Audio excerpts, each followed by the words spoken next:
Thank you very much, Professor Tim Jackson, for giving us your time and the chance to have this interview together.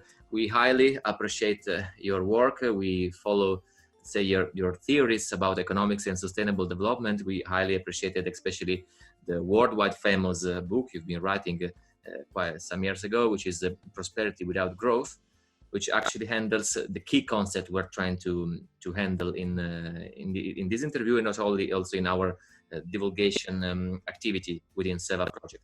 So we are living in a world that is trying to convince us that in order to maintain our lifestyle, prosperity, and wealth that we gained in the previous years, we have to stick to the concept and the paradox of constant growth, notwithstanding we're living in an obviously limited planet with limited resources with an increasing population. So you showed actually that this cannot be true, that actually there is some chance to have prosperity without growth. So how is it possible to reach the growth zero and at the same time to keep prosperity? That was my question. Yes. Okay. Well, I think the starting point for that is to understand that understand what prosperity is, and obviously it's when you ask people about it, it's quite a complicated thing. It's not just about income. In fact, income is not the first thing that people mention when they are asked about the quality of their lives or how well things are going. They tend to talk about health, about family, about friendship, about community. And they talk about having a sense of meaning and purpose in life. They talk about the quality of their environment, and all of these things are about prosperity at the end of the day. And so one of the mistakes we've made in modern economics is really to attribute prosperity only to income or to consumption or to the accumulation of wealth. And actually these things, as we found out really during the corona pandemic, are secondary to much more basic things about being able to live and survive in the first place, but also to have a decent quality of life and have relationships with our friends and family. So the how do we do it without growth bit obviously is an enormous challenge. I would say it's probably the entirety of my professional life's work.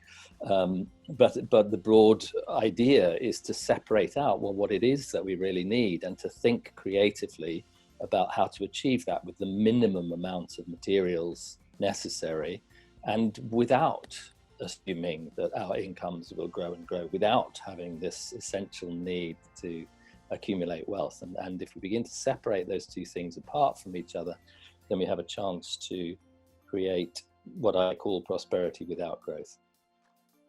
Actually, it's very interesting. But why do you think that worldwide, all economic specialists and also governments and political professionals, let's say, they are keep on sticking on the concept of growth, which actually has been shown being a big paradox, because we've been witnessing in the late 5 years, let's say, the governments striving for gaining, let's say, plus 0.2% of PIL. I don't know it is in the English word. I said the product. GDP. PDE. Yes, the GDP, yeah. The GDP, exactly, the GDP. And now in just a few months, we've been losing 20, 30%. Yeah. Yeah, I mean, why did politicians strive for growth? They strive for growth for all sorts of reasons. One is that was the economics that we were brought up with. That's the way we made the world work. At one point, it made sense because we didn't have enough. We didn't have enough to feed people. We didn't have enough for people to have decent homes. And of course, there are still some people in the world who don't have enough. But that's the situation in which having more makes a little bit of sense. Once you've reached a certain level of development, you provide people with decent houses and they have good quality food and nutrition and supplies, and you can provide for their healthcare, then actually giving people more at that point is counterproductive. It takes away from the quality of their life. It contributes to lifestyle diseases, for example, to have too much of the wrong kind of food thrust on us every day and exposed to us as temptation, if you like. We're kind of kids in a candy shop being told, you don't need to eat this stuff, but here it is if you'd like to have it, and there's going to be more and more of it tomorrow. It's a kind of, that's the promise of it, and it's a wrong promise. It's a false promise on which we built our economies. And one of the things we did, which is really important, important actually in the equation is that we made our entire system of work reliant on that increase in growth. In other words, if the economy doesn't grow, then you risk putting people out of work, and that's a mistake as well. That was a mistake in the way that the economy was constructed. It gave rise to a huge crisis in the 1930s, a kind of crisis of overproduction, because we got suddenly very good at making all this stuff, and we didn't have enough people with enough money to sell it to, and that created huge unemployment. And that basically, jobs, unemployment, is the key difficulty that politicians have when they start to think about an economy that isn't growing, because an economy that isn't growing in their minds means an economy in which more people are coming unemployed. But actually, how it's possible to keep high employment rates in a non-growing economy? So it's a little bit of arithmetic, if you like, and it depends on something called the labor productivity and the labor productivity growth in the economy. And the labor productivity is basically how much can you produce in each hour of your working time. And one of the key principles in a capitalist economy in particular is that labor productivity grows over time, so that you as a person in 1 hour of time can produce more and more each year. So that means, next year you're going to be able to produce, let's say, twice as much in an hour of your time as you could this year. And that means it's either going to take you half as long to produce the same amount, or you need to be working and producing more and more as your labor productivity improves. If you work the same amount of time, but your labor productivity's increased, doubled, let's say, then you're going to produce twice as much stuff. And that's a kind of arithmetic, it's a kind of arithmetic that has dominated the economy, the modern economy in the West for 100 years or more. And we got very, very good at increasing labor productivity, which meant we could produce more and more stuff with less time. And if we go on doing that, we really have only one option, which is that, generally speaking, people in general work less and less time. And you could look at the statistics over the last 100 years, and you find actually, as labor productivity increased, some of that gain was taken as shorter working time. And one of the arithmetical ways to solve the problem that you're talking about, full employment in a non-growing economy, is actually to keep labor productivity growth, to keep that nice technical dimension of making labor more and more efficient, but to reduce the amount of time on average that everyone has to work in a week. And that's actually exactly how the economist John Maynard Keynes saw it in 1930s. When he published an essay, he kind of said, when my grandkids are alive, they're not going to be working the same number of hours in a day that we do now. They're going to be working much, much less, because look, we've got all this labor productivity, so let's just take that labor productivity as time with our families, time with our friends, time in our community, and have a better quality of life. That eventually defines prosperity.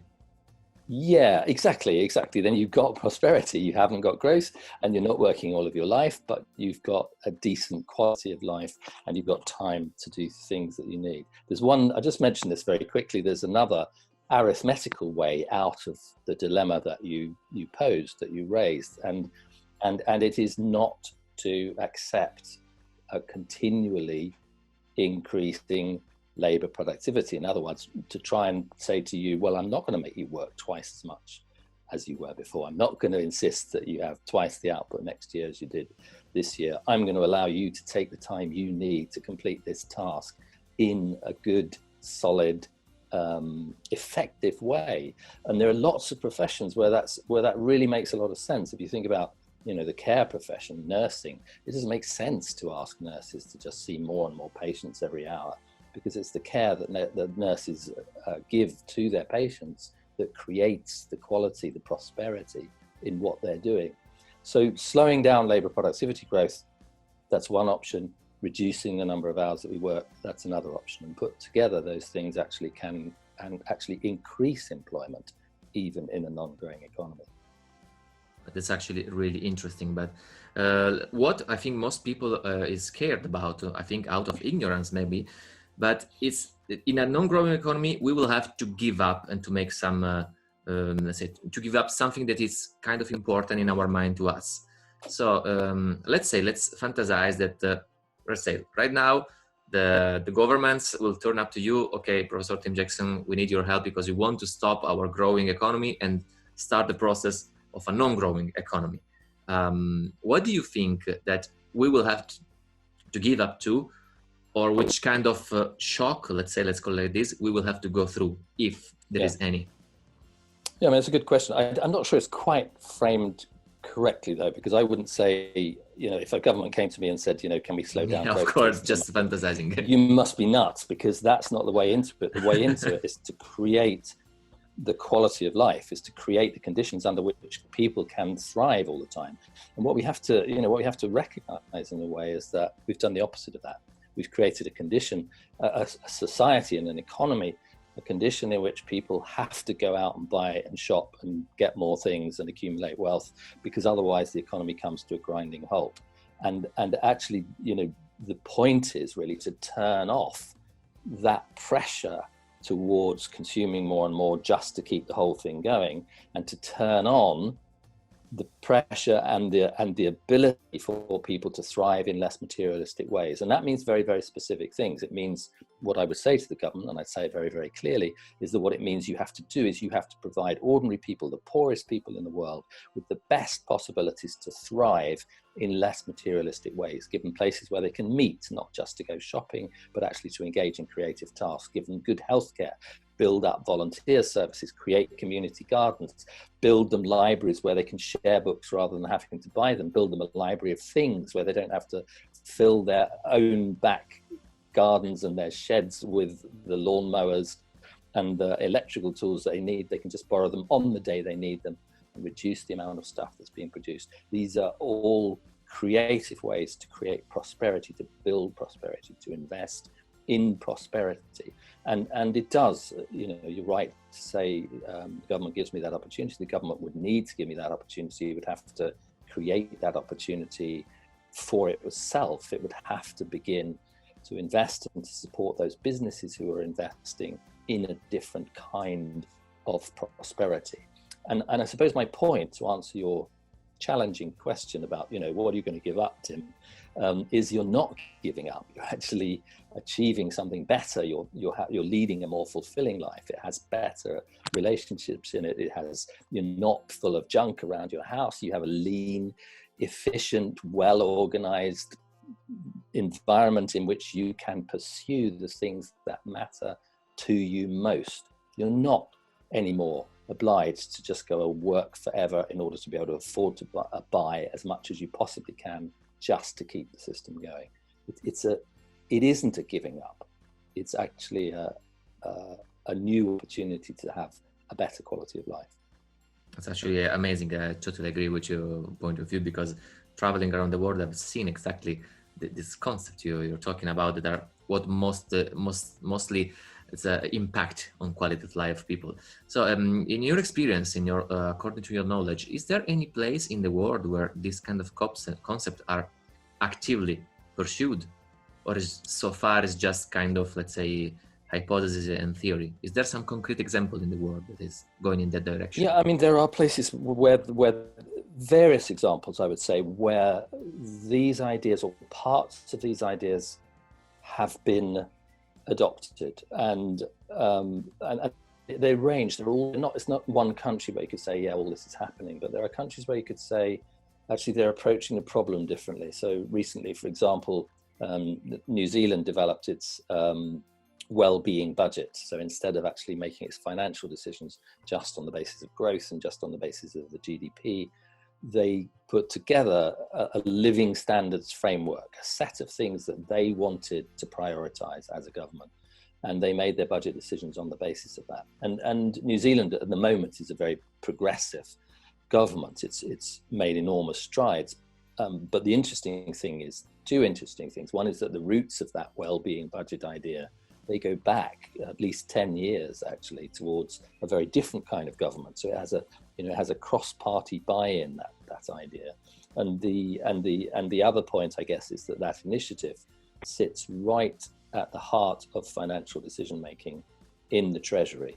And that's where you need that kind of decision making to be made. If you make your treasury simply chase growth in the GDP, and then that's all it does, and it makes all its decisions about what to do on the basis of what would they hope achieve the biggest GDP growth they can get. If you say, actually, we've got a country full of kids who are mentally ill, and as a result of that, it's putting a huge pressure on their families, on the health service, and indeed on the morale in the country, we need to look at that and solve that problem, which is exactly what New Zealand did.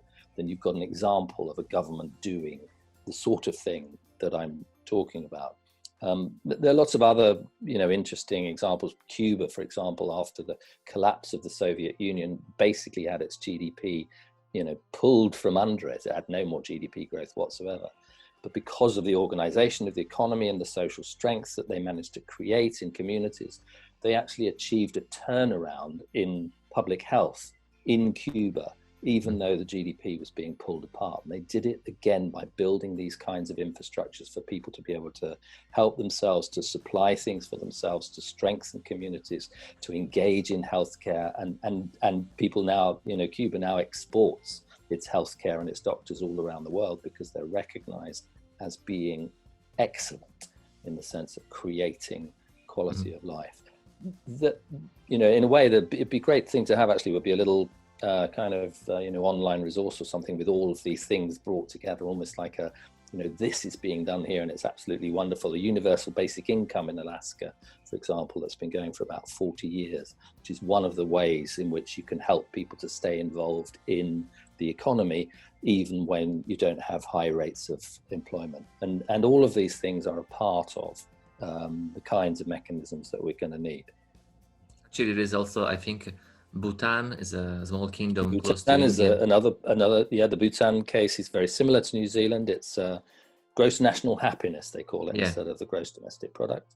And it's a sophisticated way of looking at the quality of people's lives, which doesn't just depend on how much money they've got, how much stuff they've got. It looks at their health, it looks at their relationships, it looks at their spiritual happiness, and it looks at their physical happiness. And all of those, all of those devices, different ways of measuring the progress of society, are ways to help us think our way through the problem. It's actually, when you talk about Bhutan, Cuba, in the Western mind, usually you look at them as poor countries whose examples are not applicable to us in some way. But actually, the example of New Zealand is amazing because it's part of the so-called Western world. They have a standard of life which is very similar to ours, and to see that it's going in that direction is very, very inspiring at all. Yeah, there's another example I'll give you along those lines because it is fascinating. Is Japan. And Japan's GDP growth slowed down in the early mid-90s, and they've had they've had over 2 decades now of very, very slow growth. And the most fascinating thing about that is that when you look at basic health statistics, the life expectancy statistics, you find that life expectancy grew faster during the period in which the economy slowed down. And that's a sort of extraordinary finding. We're pursuing GDP because it's supposed to make our lives better, it's supposed to be healthier, we can live longer. And actually you find that Japan did better in the period when growth was slowing down than it did in the period when they had booming growth in terms of life expectancy. Things aren't quite as simple as the conventional picture. It's amazing, as we're talking about Japan, which is a national culture, which is deeply bound to hard work, say all day long, like robots, and so even in a, let's say, non-growing economy, they started to live better. It's actually, let's say, an example inside the example, let's say. Exactly. You discussed about the role of the state, in say developing the right politics in order to, let's say, develop the concept we were talking about.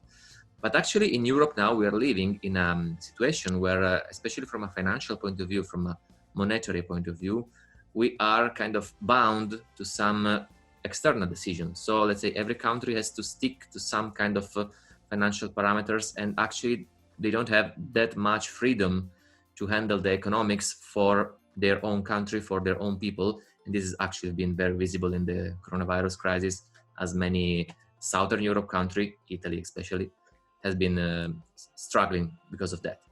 So how it's possible keeping this financial situation, let's say, based on unique currency in different countries, to keep anyway the possibility, the chance for the countries to act for their people in according to the concept of prosperity we just mentioned before. So not only related on growth and debt and so on. It's a bit of a complicated question in a way, but there are a couple of really important things to say about it. One is that the conventional idea about money that has been kind of smuggled into the heart of our economies isn't quite correct. So this idea that a government is the same as a household and therefore it can't afford a debt, it has proved itself wrong, and particularly wrong over the period since the financial crisis, and it's kind of proving itself wrong now. Actually, when governments need to spend money, they can do it. They simply create that spending and they put it into the economy. That's what's happened through the financial crisis. It's what's happening again and needs to be happening through the pandemic.